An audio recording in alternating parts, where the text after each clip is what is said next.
Dubai oasis lions ക്ലബിൻ്റെ 2026-27 വർഷത്തേക്കുള്ള പുതിയ ഭാരവാഹികളുടെ സ്ഥാനാരോഹണ ചടങ്ങ് ദുബൈ J5 ഹോട്ടലിൽ വെച്ച് നടന്നു.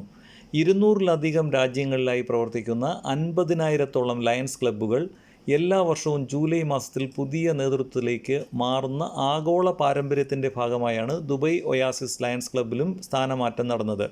പ്രസിഡന്റ് സിജു ജോസഫ്, സെക്രട്ടറിയായി രഞ്ജിത്ത് ശ്രീധരൻ, ട്രഷററായി ബേബി വർഗീസ് എന്നിവരാണ് പുതുതായി സ്ഥാനമേറ്റത്. ഇവർക്കൊപ്പം പുതുതായി നിയമിതരായ ഡയറക്ടർ ബോർഡ് അംഗങ്ങളും ക്ലബിൻ്റെ പ്രവർത്തനങ്ങൾക്ക് നേതൃത്വം നൽകും. സോൺ ചെയർപേഴ്സൺ TN കൃഷ്ണകുമാർ സ്ഥാനാരോഹണ ചടങ്ങിന് നേതൃത്വം നൽകി. UAE ലയൺസ് നേതൃസ്ഥാനീയർ, UAEയിലെ വിവിധ ലയൺസ് ക്ലബ്ബുകളുടെ ഭാരവാഹികൾ, ദുബൈ ഒയാസിസ് ലയൺസ് ക്ലബ്ബ് അംഗങ്ങൾ, കുടുംബാംഗങ്ങൾ തുടങ്ങിയവർ ചടങ്ങിൽ പങ്കെടുത്തു. NTV ചെയർമാനും ഒയാസിസ് ലയൺസ് ക്ലബ്ബ് സ്ഥാപക അംഗവുമായ മാത്തുക്കുട്ടി കാടോൺ ചടങ്ങിന് ആശംസകൾ അർപ്പിച്ചു സംസാരിച്ചു. സമൂഹത്തിൻ്റെ യഥാർത്ഥ ആവശ്യങ്ങൾ തിരിച്ചറിഞ്ഞ് അതിനനുസരിച്ച് സേവന പ്രവർത്തനങ്ങൾ ഏറ്റെടുത്തുകൊണ്ടും ലയൺസ് ക്ലബ്ബ് ഇൻ്റർനാഷണലിൻ്റെ ആഗോള സേവന മേഖലകളായ പ്രമേഹ രോഗ നിവാരണം, പരിസ്ഥിതി സംരക്ഷണം, കാഴ്ച സംരക്ഷണം, വിശപ്പ് നിവാരണം, ബാല്യകാല ക്യാൻസർ പ്രതിരോധം തുടങ്ങിയ മേഖലകളിൽ കൂടുതൽ ഊന്നൽ നൽകിക്കൊണ്ടുള്ള കർമ്മ പരിപാടികൾക്ക് രൂപം നൽകുമെന്നും ഭാരവാഹികൾ വ്യക്തമാക്കി.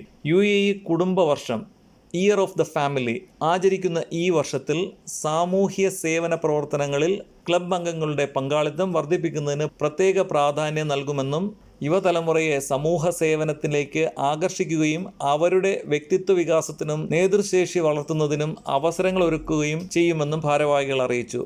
യുവതലമുറയിൽ കരുണ, ഉത്തരവാദിത്വം, സേവന മനോഭാവം എന്നിവ മൂല്യങ്ങൾ വളർത്തിയെടുക്കുക എന്ന ലക്ഷ്യത്തിന് മുൻതൂക്കം നൽകുമെന്നും സ്ഥാനമൊഴിയുന്ന മുൻ ഭാരവാഹികളായ വിജയ് മാധവൻ, ശ്രീനാഥ് കടകഞ്ചേരി, ബേബി വർഗീസ് എന്നിവരെയും മുൻകാല പ്രസിഡന്റുമാരായ സന്തോഷ് കോടോത്ത്, ഗിരീഷ് വാര്യർ, ശ്രീജിത്ത് ശശിധരൻ എന്നിവരെയും ചടങ്ങിൽ ആദരിച്ചു.